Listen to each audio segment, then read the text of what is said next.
जबकि भाई यहाँ पे हाँ धर्म भीरू लोग ज्यादा हैं। मुझे ऐसा लगता है, एक सेकंड, आपने जो बात कही है, अजीत झा को भी मैं स्क्रीन पे ला रही हूँ, अजीत जी और फराज जी को लाइए।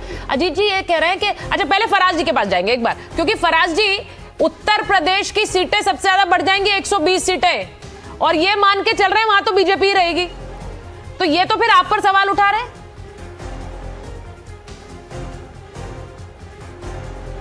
सुचारिता जी, देखिए सवाल ये नहीं है कि उत्तर प्रदेश की सीटें 120 हो जाएंगी या बिहार की कितनी हो जाएंगी।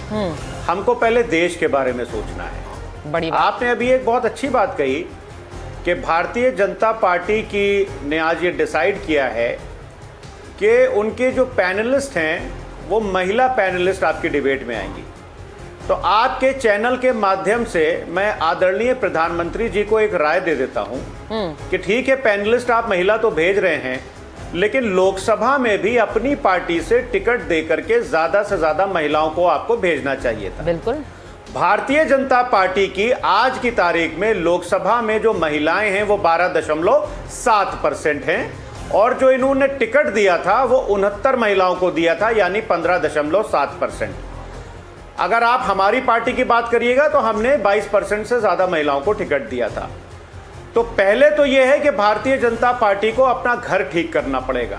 ये खाली बड़ी बड़ी बातों से कुछ नहीं होगा। मलूक भाई, डीलिमिटेशन के ऊपर एक शेर सुन लीजिए। मलूक भाई, आप तो समाजवादी विचारधारा से आते हैं, तो 2 लाइनें सुन लीजिए कि तुम्हारे पांव के नीचे कोई जमीन नहीं, कमाल यह है कि तुम्हें फिर भी यकीन नहीं, और मैं बेपनाह अंधेरों को सुबह कैसे कहूं, मैं इन नजारों का अंधा तमाशबीन नहीं। आप भी हमारे साथ तमाशबीन पहले नहीं थे, मगर अब आप तमाशबीन हो गए हैं।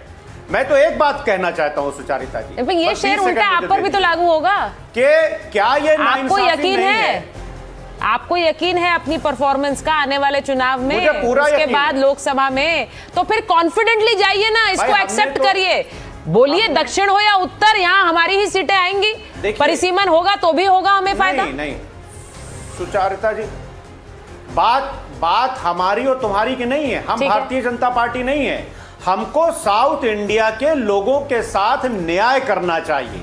ठीक है। और अन्याय कैसे हो रहा है, अगर आप 20 सेकंड दीजिए तो मैं आपको बताइए कि हमारा जो हिंदी हार्टलैंड है, हमारा जो हिंदी हार्टलैंड है, जो 6 स्टेट्स हैं, उसमें जो सीटें बढ़ रही हैं वो 76.8% बढ़ रही हैं। और आज हिंदी हार्टलैंड में जो संसद में जो हमारा प्रतिशत है वो 38.1% है ऑफ 543 सीट्स, ये बढ़ करके 43% हो जाएगा। लेकिन साउथ का परसेंटेज 24.3% से घट करके 20.7% हो जाएगा। तो एक हिसाब से साउथ इंडिया का रिप्रेजेंटेशन सुचारिता जी हम कम कर रहे हैं। हमको इसमें ज्यादा इंटरेस्ट बिल्कुल नहीं है कि उत्तर प्रदेश की सीटें 120 हो जाएंगी। हमको चिंता ज्यादा यह है कि साउथ के हमारे जो भारत के जो नागरिक हैं, जो साउथ इंडिया में रहते हैं, संसद में उनकी आवाज कमजोर हो जाएगी। ठीक है। अब मैंने वो फिगर्स भी चलाई हैं, मैंने वो स्क्रीन पर बकायदा फिगर्स चलाई, और मैंने ये दिखाया कि कैसे 2 राज्यों के जो गणित है वो सीधे 120 पर पहुंच रहा है, यहाँ पर 180 पर पहुंच रहा है, और यहाँ 5 मिलाकर 194 हो रहा था। अजीत जी, ये क्या वाकई में एक तरह से दक्षिण के राज्यों के साथ एक हम कहें चीटिंग है, उन्हें एक तरह से हाशिए पे डाला जा रहा है, उनकी संख्या कम की जा रही है, तो दिख रहा है उसमें? बताइए। देखिए, एक दूसरा एंगल लाते हैं डिबेट में। ठीक है। जितने दक्षिण के राज्य हैं सबके पास कोस्ट है, इंडियन ओशन हो, बे ऑफ बंगाल हो, अरेबियन सी हो। नॉर्दर्न जितने स्टेट्स हैं उनके पास कोस्ट नहीं है। तो जिस स्टेट के पास कोस्ट होता है उसका जो खर्च होता है ट्रांसपोर्ट पर वो 0 हो जाता है, तो उनको एडवांटेज मिलता है। उसी एडवांटेज के अंतर्गत उनका इकोनॉमिक ग्रोथ इतना आगे बढ़ा कि सारे सदर्न स्टेट्स कम पॉपुलेशन के बावजूद भी आगे बढ़ गए। आगे बढ़े तो उनका लिटरेसी बढ़ा तो पॉपुलेशन घटा। तो ये तो अच्छी बात है ना। तो इसको इतना बड़ा इशू बना लेना, क्योंकि आखिर 1971 में परिसीमन को फ्रीज कर दिया गया। अब ये जिंदगी भर तो फ्रीज नहीं होगा, कभी ना कभी तो इसको बढ़ाना ही पड़ेगा। कांग्रेस पार्टी भी बार बार चाहती थी कि बढ़े, पर साउथ से प्रेशर आता था तो उसके बाद उन्होंने फ्रीज किया। पर ये फ्रीज कब तक चलेगा? मैंने सोचिए 1971 माने शायद आपका बर्थ भी नहीं हुआ हो उस समय जब इसको फ्रीज किया गया, तो कभी ना कभी तो खोलना पड़ेगा।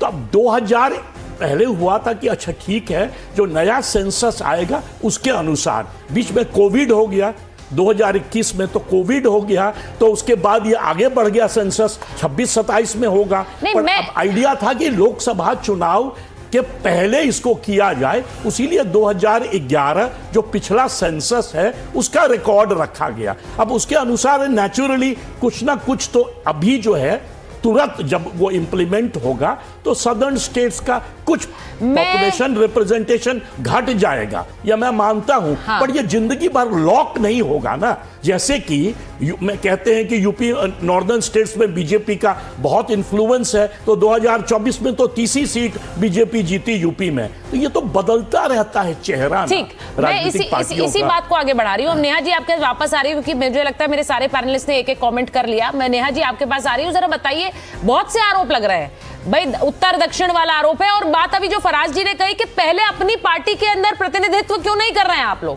पहले ही कर दीजिए। ये बात चर्चा पहले भी होती रही है। यहां पर ये कहना कि भाई हम डिलिमिटेशन करके संख्या बढ़ाएंगे फिर उसमें रिजर्वेशन देंगे, लेकिन पहले पार्टी के अंदर तो कीजिए। इतनी सारी महिला आप आवाजें और सांसद और विधायक ला पाएंगे?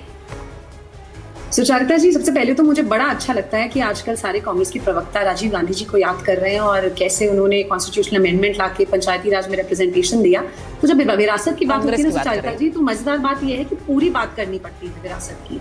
तो शाह बानो नाम की एक महिला थी 62 साल की, उन्होंने बता दिया था कि कांग्रेस पार्टी कितनी महिलाओं के हितों के प्रति चिंतित है। तो विरासत की बात होगी तो पूरी बात होनी चाहिए। अजीत जी ने बहुत अच्छे से समझाया कि 71 में ये फ्रीज किया गया था डिलिमिटेशन, लेकिन रिप्रेजेंटेशन जो है वो प्रोपोर्शनल होना चाहिए और इसे हमेशा के लिए फ्रीज नहीं किया जा सकता, और इसीलिए परिसीमन करना बहुत ही जरूरी है। लेकिन हाँ, वो परिसीमन कैसे करना है वो हमारे डिलिमिटेशन कमीशन के हाथ में है। डिलिमिटेशन कमीशन ने आज ही कहा है कि 50% प्रोपोर्शनेटली 50% सीटें सारे राज्यों में बढ़ा दी जाएंगी। इससे क्या होगा, आपने अभी बहुत अच्छा एक ग्राफिक दिखाया था, उसमें बताया गया था कि अगर 2011 की जनगणना के आधार पर हम ये परिसीमन करते तो तमिलनाडु जिसकी 39 सीटें थी वो 49 सीटें होती, लेकिन ये 50% का फॉर्मूला जब लगता है तो वही सीटें 59 हो जाती हैं। इसी तरीके से तेलंगाना की 17 से 24 होती, उसके बजाय वो 25 हो जाएगी। कर्नाटका की 28 से आंध्रा की 25 से 33 होती है, उसकी जगह वो 37 हो जाएंगी। तो जो परसेंटेज रिप्रेजेंटेशन इन पार्लियामेंट है जो अभी 23.8 है, वो आगे बढ़कर भी 23.9 रहेगा। तो अगर आप प्रोपोर्शनेट रिप्रेजेंटेशन की बात करें सुचारिता, जो गणित अगर कांग्रेस के प्रवक्ता थोड़ा सा पढ़ना सीख जाते तो आप देखते कि यहाँ किसी के हितों का हनन नहीं हो रहा है। हाँ, जो आप जिस तरीके के आर्ग्यूमेंट यहाँ पे आ रहे हैं, विवेक श्रीवास्तव जी कह रहे हैं कि वो लोग ज्यादा पढ़े लिखे हैं, ये है भावना जो हिंदी बेल्ट के लिए, हिंदी हार्टलैंड के लिए इनकी रही है। मुझे लगता है यही कारण है कि लास्टली यहाँ से रिजेक्ट होते गए हैं। बार बार ये आर्ग्यूमेंट, राहुल गांधी जी चुनाव लड़ने केरल जाते हैं क्योंकि वो ज्यादा पढ़े लिखे हैं। अरे भैया, उत्तर प्रदेश वालों ने या बिहार वालों ने आपको अगर अनम्यूट करिए विवेक जी, इसका मतलब ये नहीं है कि आप उनको हे भावना से देखें, आप उनके रिप्रेजेंटेशन पे ही क्वेश्चन कर दें। इस नजर से विवेक जी वो ये कह रही है कि दक्षिण और उत्तर को लड़ाने वाले बयान तो पार्टी के नेता देते हैं, विपक्ष के नेता देते हैं, और यहाँ पर आप दक्षिण के हितैषी बन रहे हैं। वैसे हमेशा दिखाते हैं कि उत्तर भारतीय जो हैं कम पढ़े लिखे हैं। क्या ये लोग पढ़ाई करके आते हैं? क्या नहीं, देखिए जो डेटा नेहा जोशी की पार्टी की सरकार है तरीके से तर्क करने की कोशिश कर रहे हैं क्योंकि इनको समझ में आ गया है कि महिला। अच्छा ठीक है, वो उनकी बात सुनिए, उनकी बात सुनिए, लागू होने वाला है। आप सुनिए नेहा जी, उनकी बात सुनिए। हाँ, बहुत अच्छी बात है, आप सुन लीजिए मेरे प्रश्न को। क्या आपको अपनी सरकार पे, मोदी सरकार पे जो आपकी पार्टी है उसके डेटा पे विश्वास है? हाँ या ना बताइए, जरा बताइए, हाँ या ना। कहिए। I asked you simple question. मैं ना है आपको, कौन सा आप मेरी बात मान जाएंगे? मालूम है कि उसके अंदर, होल्ड ऑन प्लीज मैडम, क्या आपको मालूम है उसके अंदर लिटरेसी डेटा पर स्टेट के हिसाब से क्या आंकड़े किस राज्य के हैं? अरे लिटरेसी डेटा का इससे क्या लेना देना है? एक वोट की एक वैल्यू होती है, वो अनपढ़ का वोट हो या पढ़े लिखे का वोट। साउथ के देश, अगर साउथ के आपका लुटियंस वाला ये भारत में नहीं चलेगा। सुचारिता जी, इनका कॉन्सेप्ट इतना एलीट है, ये लुटियंस से बाहर नहीं निकलना चाहते, ये चाहते हैं कि अनपढ़ के वोट की वैल्यू आधी कर दी जाए। डाइवर्जेंस मत करिए आप, ये मुझे शिक्षा नहीं, बट अगर वो सुनिए, वो जो बात कह रही हैं मूल रूप से वो ये कह रही हैं कि पढ़ा लिखा या ना पढ़ा लिखा वोट तो हर कोई देगा।